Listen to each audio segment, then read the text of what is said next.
আমি ঢাকা ৯-এ স্বতন্ত্র প্রার্থী হিসেবে মনোনয়নপত্র জমা দিয়েছিলাম। আজকে সেটার বাছাই পর্ব ছিল। বাছাই পর্বে আমার মনোনয়নপত্র গৃহীত হয়নি। আমরা সেই সিদ্ধান্ত আপিল করব। আপিলের প্রক্রিয়া আমরা ইতিমধ্যেই শুরু করে দিয়েছি।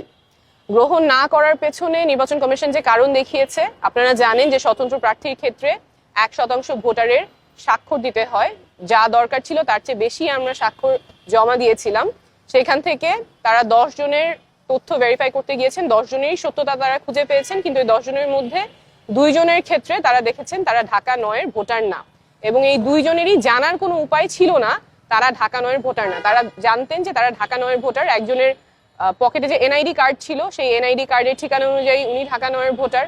আরেকজনের বাসা খিলগাঁয়ে যেহেতু ঢাকা 9 এবং 11 দুইটাই আসন আছে, উনি জানতেন উনি ঢাকা 9-এর ভোটার, সেই বিশ্বাসে উনি স্বাক্ষর করেছেন, কিন্তু নির্বাচন কমিশনের তথ্য অনুযায়ী উনি ঢাকা 11-র ভোটার।